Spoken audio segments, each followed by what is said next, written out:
Hello guys, तो कैसे हैं आप सभी लोग। एक बार फिर से स्वागत है आप सभी लोगों का इस यूट्यूब चैनल पर। आप देख रहे हैं कृष्णा एक्सप्लेन्स और आज की इस वीडियो का हमारा टॉपिक है उत्तर वैदिक काल। तो इस वीडियो में हम उत्तर वैदिक काल से संबंधित बातों के बारे में चर्चा करेंगे। तो जैसा कि आप जानते हैं कि जो वैदिक काल है इसको दो भागों में बांटा गया है।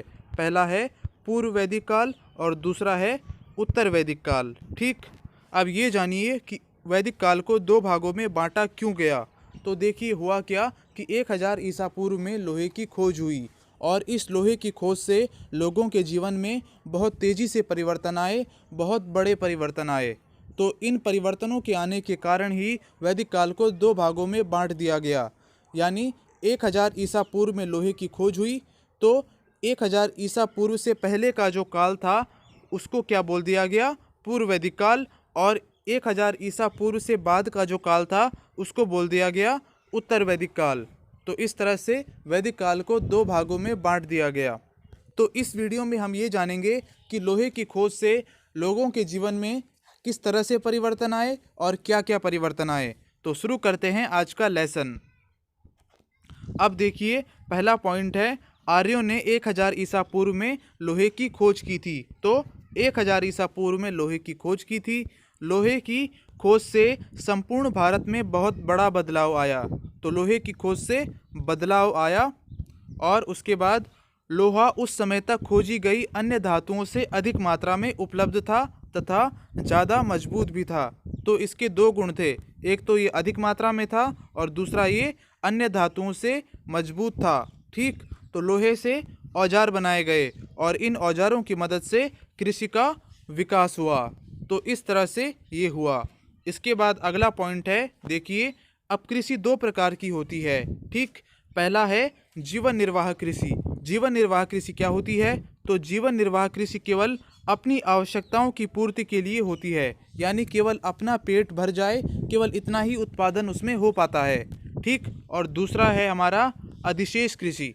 और इसमें क्या होता है, इसमें यदि अपनी आवश्यकताओं को पूरा करने के बाद भी कुछ कृषि उत्पाद बच जाए तो इस बचे हुए कृषि उत्पाद को अधिशेष कृषि उत्पाद कहते हैं और इस प्रकार की कृषि को अधिशेष कृषि कहते हैं। तो यानी अपनी जो आवश्यकताएं हैं वो तो कंप्लीट हो ही जाए, उसके बाद भी कुछ उत्पाद शेष बच जाए, तो इस प्रकार की जो कृषि होती है उसे कहा जाता है अधिशेष कृषि।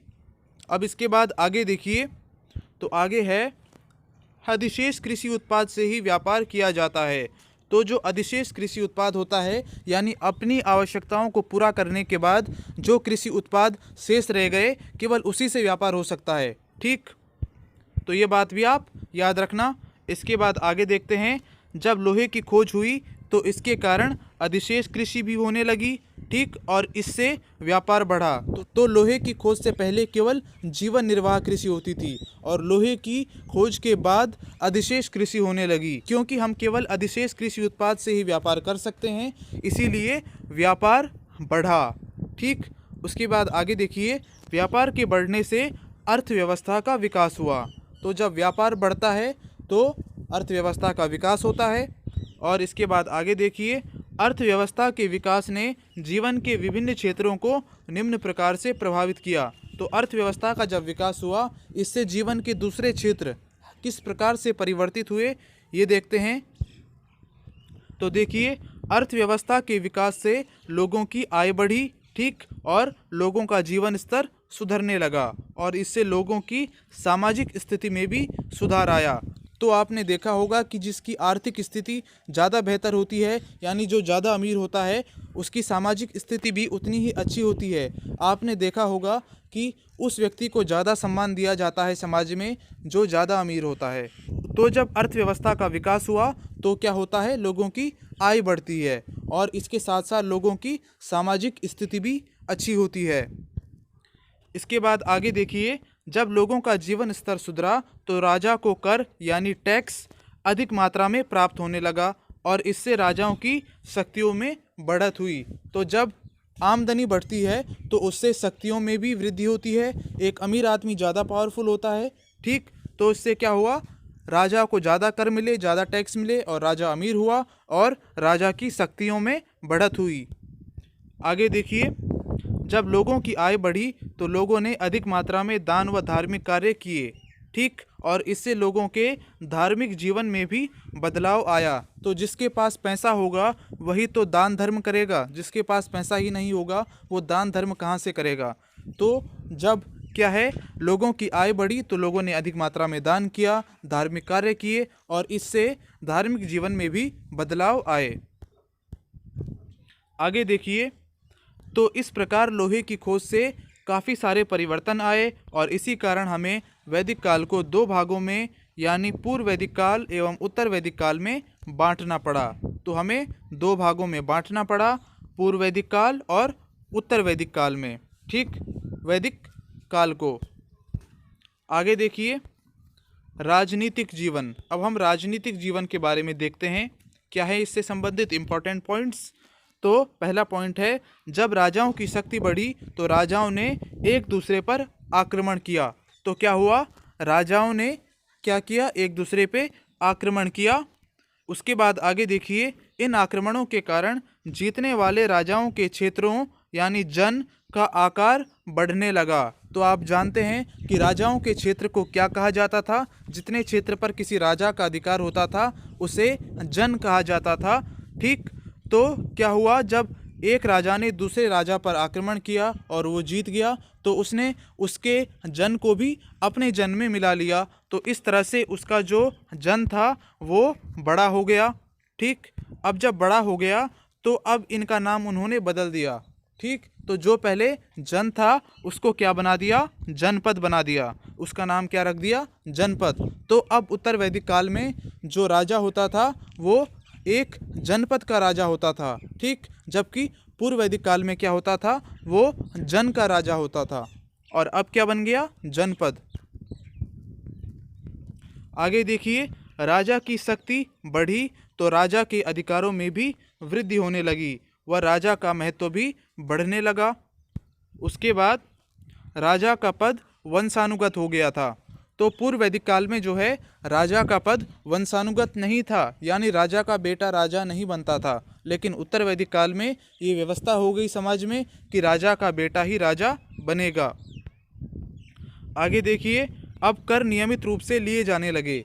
तो पूर्व वैदिक काल में मैंने आपको बताया था कि जो कर होते थे यानी टैक्स होते थे वो पूर्व वैदिक काल में स्वेच्छा से दिए जाते थे। स्वेच्छा से दिए जाते थे यानी जिसकी मर्जी जितनी है वो उतना टैक्स राजा को अपनी मर्जी से देता था। ठीक, लेकिन उत्तर वैदिक काल में आकर क्या हुआ, ये व्यवस्था बदल गई और अब जो राजा थे वो फिक्स टैक्स लेने लगे कि हमें इतना टैक्स तो तुम्हें देना ही पड़ेगा। ठीक, तो ये होने लगा। अब आगे देखिए, सेना अभी भी पूरी तरह से स्थायी नहीं थी।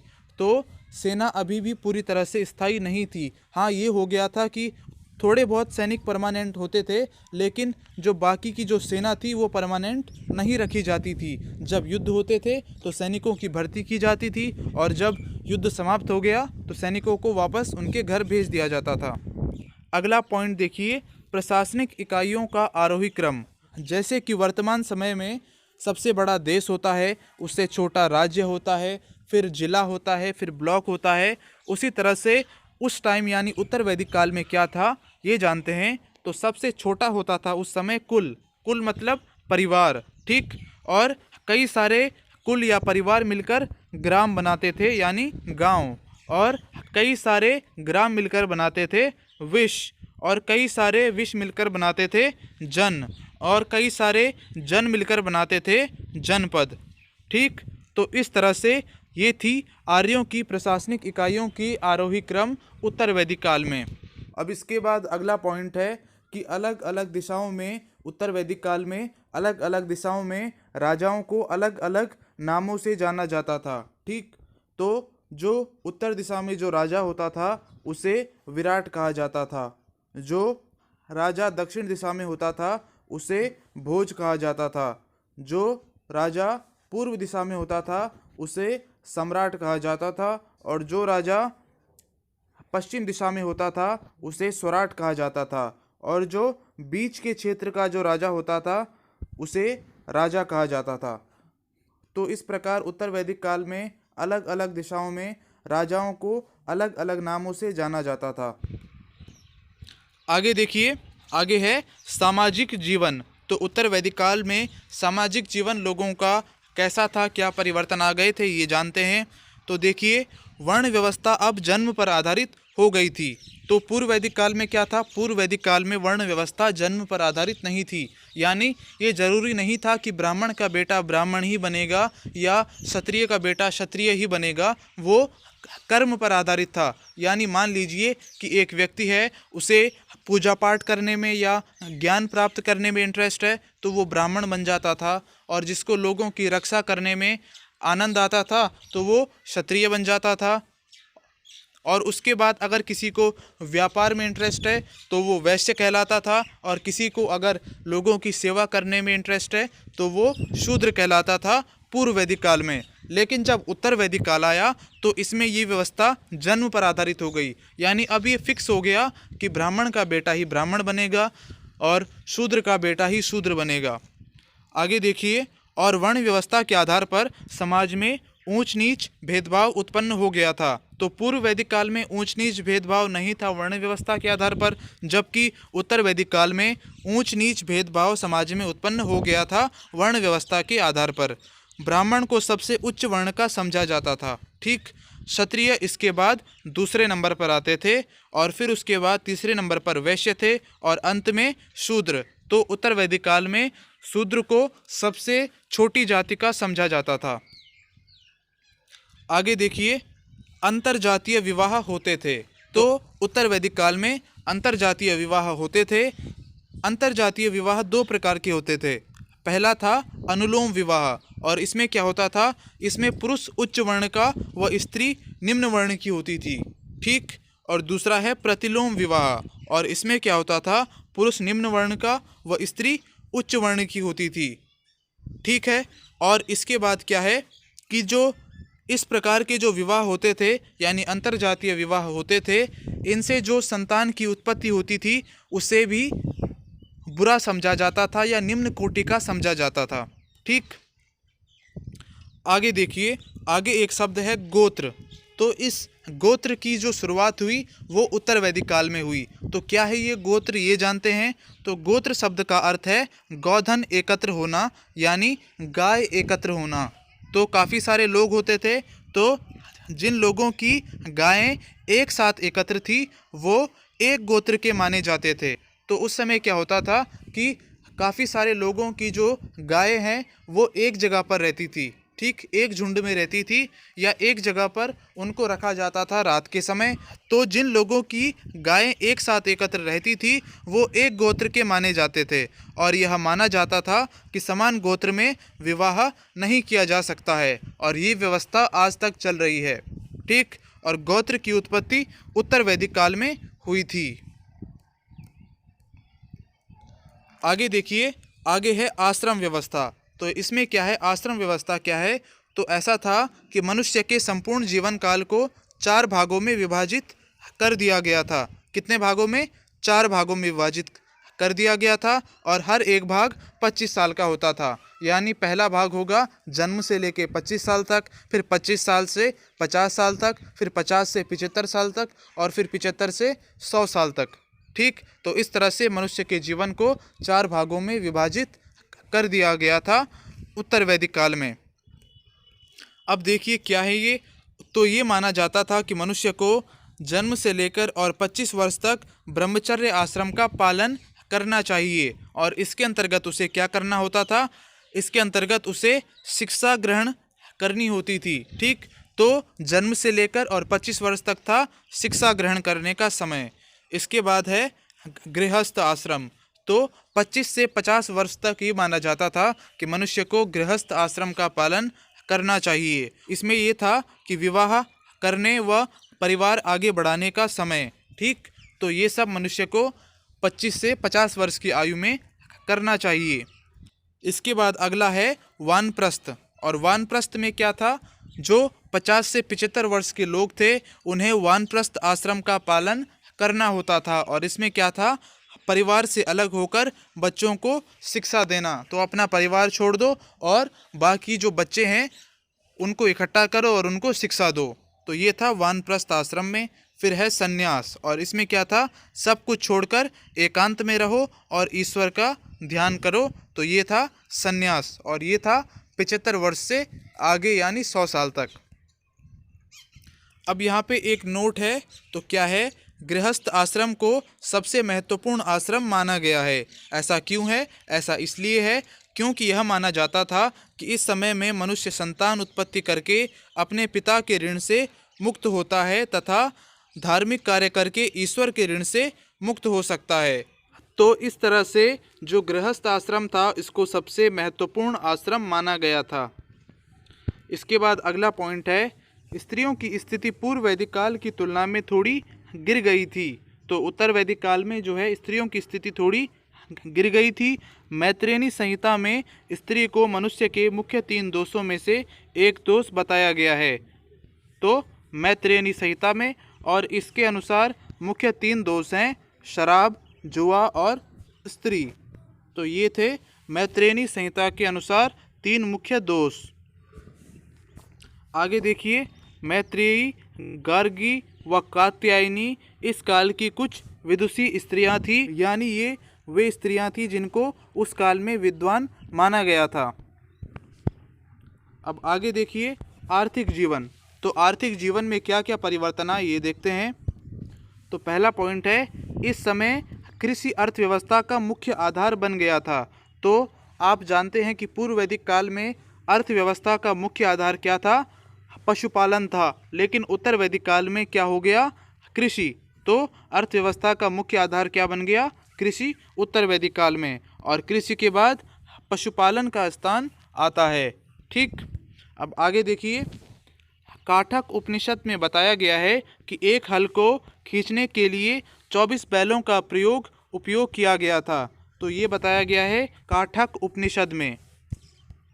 आगे देखिए, आर्थिक क्षेत्र में उन्नति होने के कारण नगरीकरण शुरू हो गया था। तो नगरीकरण हुआ नहीं था, नगरीकरण स्टार्ट हो गया था। ठीक, आगे देखिए, अब जानते हैं उस समय से संबंधित धार्मिक जीवन के बारे में। तो इसमें क्या होता था, इसमें है पहला पॉइंट, यज्ञ और कर्म कांडों का महत्व बढ़ गया था उत्तर वैदिक काल में। आगे देखिए, ब्राह्मण क्षत्रिय संघर्ष का दौर शुरू हो गया था, यानी ब्राह्मण और क्षत्रियों में संघर्ष शुरू हो गया था कि मैं बड़ा हूं और मैं बड़ा हूं। इसके बाद आगे देखिए, उत्तर वैदिक काल में इंद्र के स्थान पर प्रजापति, जो कि सृजन के देवता हैं, सबसे प्रमुख देवता हो गए थे। तो सबसे प्रमुख कौन हो गए थे, प्रजापति, जबकि पूर्व वैदिक काल में कौन थे, इंद्र। अब आगे देखिए, उत्तर वैदिक काल में राज्य अभिषेक से पहले राजसूय यज्ञ किया जाता था।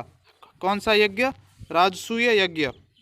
इसके बाद देखिए, वाजपेय यज्ञ शक्ति प्रदर्शन के लिए किया जाता था। तो कौन सा यज्ञ किया जाता था, वाजपेय यज्ञ, शक्ति प्रदर्शन के लिए।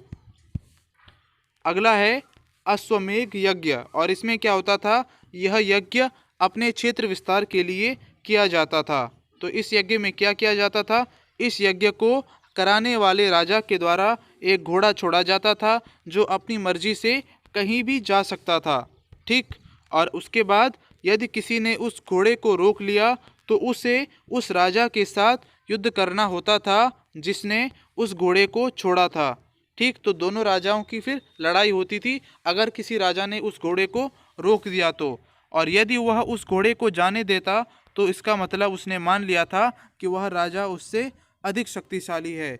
तो क्या किया जाता था, एक राजा होता था, तो अगर किसी राजा को यज्ञ करवाना होता था, अश्वमेध यज्ञ, तो वो एक जो घोड़ा था उसको छोड़ देता था और वो अपने आप चारों दिशाओं में घूमता रहता था। और वो जिस भी राजा के क्षेत्र में जाता था, अगर उस राजा ने उसे जाने दिया तो इसका मतलब ये है कि उसने ये मान लिया है कि घोड़ा छोड़ने वाला राजा उससे अधिक शक्तिशाली है। और अगर वो उस घोड़े को रोक देता था तो ये माना जाता था कि फिर उस राजा को घोड़ा छोड़ने वाले राजा के साथ युद्ध करना होगा। इसके बाद आगे है पाखंड व अंधविश्वास बढ़ गया था। तो उत्तर वैदिक काल में पाखंड और अंधविश्वास बढ़ गया था। और आगे है यज्ञ की उपनिषदों में निंदा की गई है।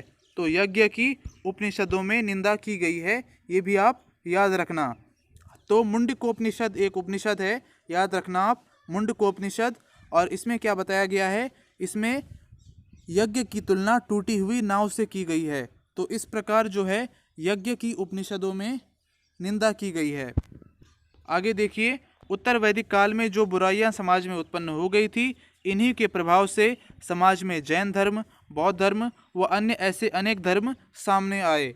तो हुआ क्या था कि समाज में ऊंच नीच भेदभाव बढ़ गए थे। तो जो ऊपर के वर्ण थे यानी ब्राह्मण क्षत्रिय थे, इन्हें तो कोई प्रॉब्लम नहीं थी, लेकिन जो नीचे के थे यानी वैश्य शूद्र, इनके साथ बहुत ज़्यादा भेदभाव हो रहा था।